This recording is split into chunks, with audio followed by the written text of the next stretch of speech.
और एक मेरा सवाल सफ़र के मुतालिक है। सफ़र के जैसे अभी मुतालिक। मैं 3-4 दिन के लिए दुबई आया हूँ, और सफ़र में दुआ कबूल होती है, इसका मीनिंग क्या? कि जैसे अभी हम प्लेन में बैठे हैं तो प्लेन में दुआ मांगने का, या तो फिर जब अपनी मंजिल पर पहुंचने के बाद नमाजों के बाद जो दुआएं होती है कि सफ़र में दुआएं कबूल होती है, ये है? या तो फिर सफ़र का मतलब क्या है कि अगर हम अपने घर से भी निकले और कहीं 2 कदम दूर भी जा रहे अपने शहर में ही, तो क्या वो भी सफ़र में ही आएगा?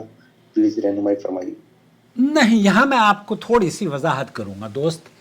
आप चैनल के सब्सक्राइबर हैं। इससे पहले कि मेरी गुफ्तगू आगे समाअत फरमाए, मैं ये ज़रूर अर्ज़ करूँगा कि जहाँ हम आपकी खिदमत में आपके सवालों को एड्रेस करते हैं, उनका जवाब देने की कोशिश करते हैं, मेहनत लगती है। जिस तरीके से हम मेहनत करते हैं, आप भी थोड़ी सी ज़हमत करके हमारे चैनल की रेगुलर बेसिस पर वीडियोस देखा करें।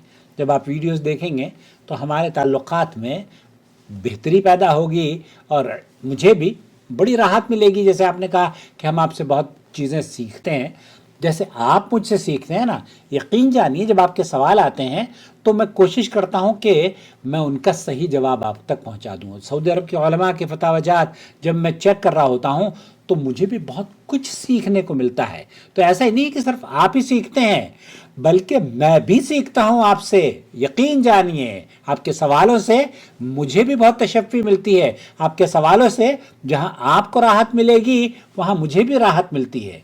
दोस्तों, भाइयों और बहनों, सफ़र में दुआ करने का मतलब क्या है?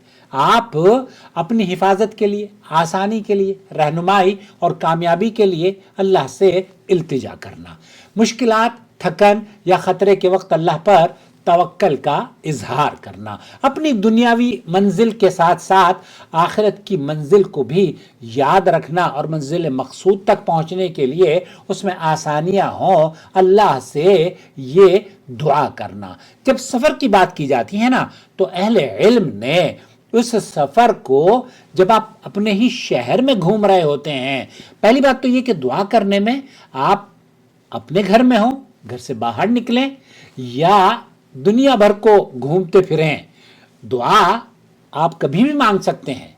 लेकिन जब बात करते हैं कि सफ़र में, तो सफ़र के बारे में अल्लाह के रसूल सल्लल्लाहु अलैहि वसल्लम की हदीस है। आप अलैहिस्सलातु वस्सलाम ने फरमाया कि जो 3 दुआएं हैं, सलात दावात मुस्तजाबात ला शक फीहिन्न, अल्लाह के रसूल सल्लल्लाहु अलैहि वसल्लम ने फरमाया 3 दुआएं ज़रूर कबूल होती हैं जिनमें कोई शक नहीं।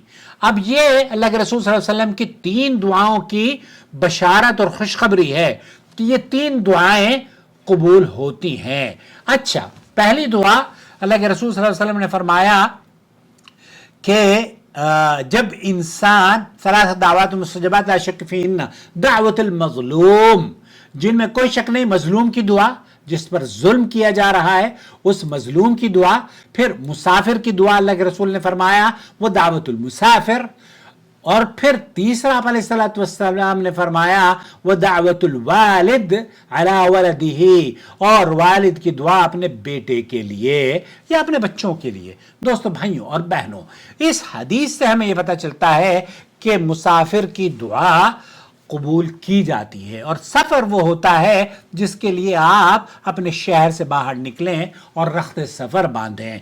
उसके लिए कुछ लोगों ने, कुछ उलमा ने डेस्टिनेशन की कैद लगाई है कि आप 80 किलोमीटर का सफ़र हो, तब जब आप 70-80 किलोमीटर सफ़र करें तब आप कसर और जमा कर सकते हैं। हालांकि ये जो कैद है अल्लाह के रसूल सल्लल्लाहु अलैहि वसल्लम से साबित नहीं है, बल्कि असलाफ का तरीक़ेकार ये था कि अपने शहर से बाहर निकलते सफ़र की रुख नीयत होती तो वो सफ़र अपने शहर छोड़ने के बाद अगर नमाज पढ़ते तो कसर और जमा करने की रुख्सत से फ़ायदा उठाया करते थे।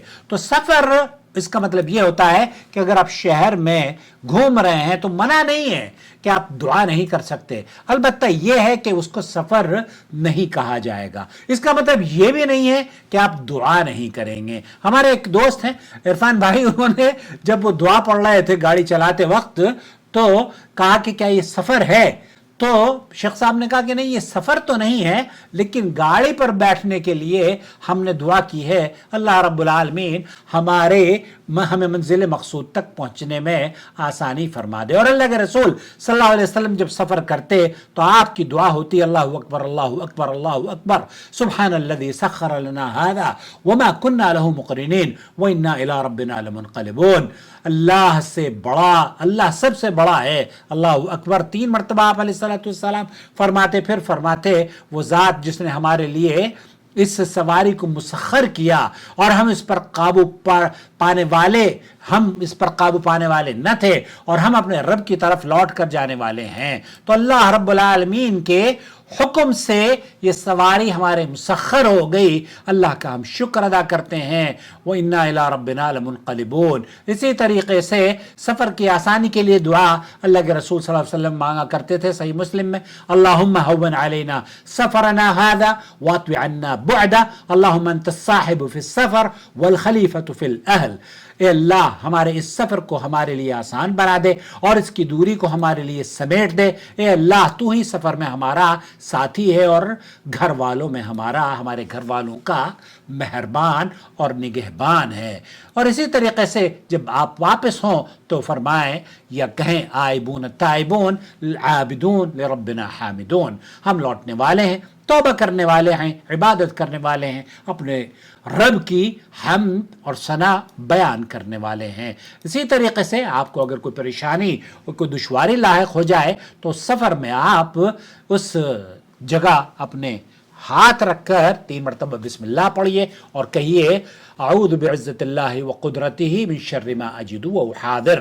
میں اللہ کی عزت اور قدرت کی پناہ لیتا ہوں اس تکلیف کی شر سے جو مجھے لاحق ہے اور جس سے میں ڈرتا ہوں. اور آپ راستے میں اللہ تعالیٰ سے ہر شر اور فتنے سے بچنے کے لیے دعا مانگے. اللہم انی اسألک فی سفری ھذا البر والتقوی ومن العمل ما ترضی. اے اللہ میں اس سفر میں تجھ سے پرہیزگاری، نیکی اور ایسے اعمال کی توفیق مانگتا ہوں جن سے تو راضی ہو. دوستو، بھائیوں اور بہنوں، یہ سفر کی وہ مختصر دعائیں آپ کی خدمت میں پیش کی. اس کا یہ مطلب نہیں ہے کہ نماز میں آپ دعا نہیں کر سکتے. اس کا یہ مطلب بھی نہیں ہے کہ آپ سونے سے پہلے آپ دعا نہیں کر سکتے.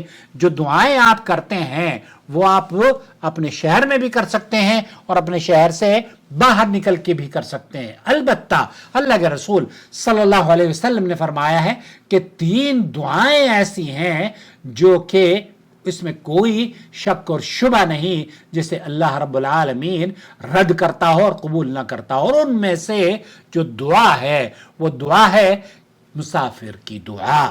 تو جب آپ سفر کریں، آپ نے بتایا کہ دبئی آپ جاتے ہیں، اللہ تعالیٰ آپ کے کاروبار میں برکت عطا فرمائے.